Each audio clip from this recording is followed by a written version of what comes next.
Hello, I'm Amy Bergman, the president of Insight HRM, and I'm here today to share with you some HR tips for operating your business during this time of COVID-19. We're going to address the first two HR tips, which are employee communication and feedback and having a COVID-19 plan. So let's start here with communication and feedback, because this is an area that I think all business leaders kind of struggle with, even pre-COVID, is providing regular and consistent messages to their employees. And now more than ever, this is really, really important to provide reassurance to your employees, as well as to motivate, engage, and keep them connected to your business, your vision, and your mission of your organization.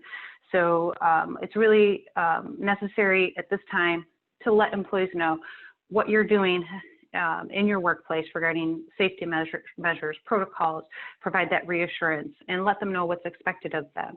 Wearing face coverings, social distancing, hand washing, sanitation, all of those types of things, how they're to interact with customers.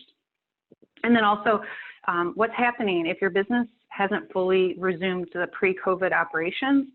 What are you doing within your business? What has the impact been of COVID-19 on your business, and how does that impact your employees? What types of adjustments have you made to your business operations, if any? Making sure that we're communicating that to employees so that when they're interacting with your customer base and they're getting questions, they can easily answer those things without having to go find the information and keeping the customer on hold. Other types of things that are really necessary in your communications is to just offer that reassurance that you're following your plan for safety. And a lot of times your employees will have ideas of their own of how to better your plan or how to best deal with situations that they've experienced with customers. So make sure you're constantly seeking their feedback and gathering their questions, their concerns, and respond to those. You can do that through publishing a list of frequently asked questions, or doing a more formal approach of seeking feedback through surveys like pulse surveys or formal surveys that are anonymous, or you can just open it up to kind of an open door policy where people can feel free to call or email you anytime to share feedback, and then make sure that you do something with the feedback that's provided. Respond to all the questions that come in from your staff, and then take some action with any of the suggestions or information that's provided by your team. But please also remember to thank and praise and appreciate your staff for working through this really difficult time.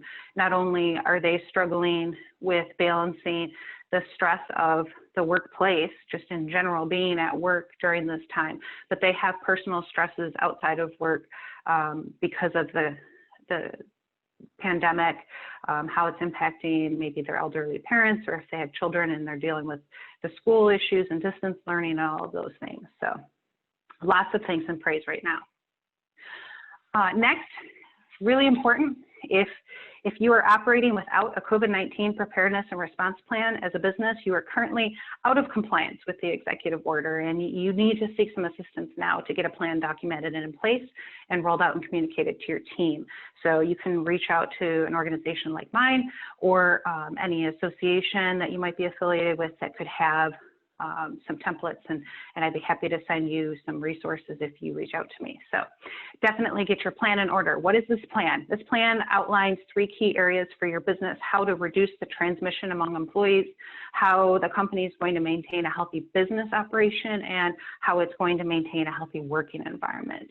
And it lays out how you're protecting employees, customers, and visitors to your organization, the expectations of employees, including things like daily screenings, the health questionnaire that your employees should be completing every day, making sure that they don't have any COVID symptoms, they haven't traveled to a restricted area, and all of those things that are necessary to make sure that they should even be at work. It also outlines all of the various CDC and OSHA guidelines that are required of your business, including cleaning and sanitizing protocols, how to handle employee exposures in the workplace, and how you'll handle employees returning to work after an exposure or a presumptive positive or a positive COVID-19 case.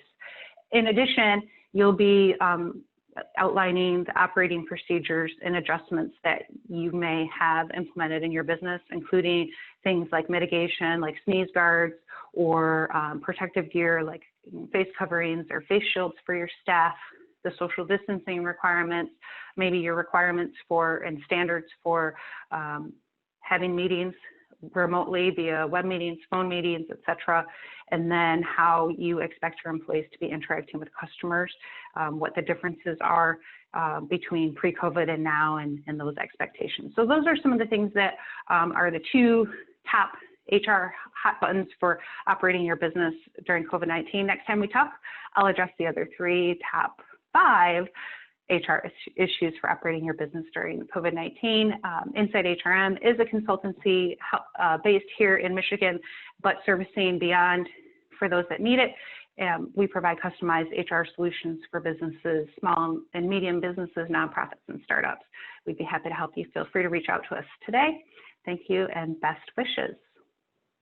Hello, I'm Jim Van Dorn, Executive Director of Lenawee Now. We appreciate you watching our series. Hopefully you got some enjoyment out of it, and please continue on by watching at www.lenawaynow.org.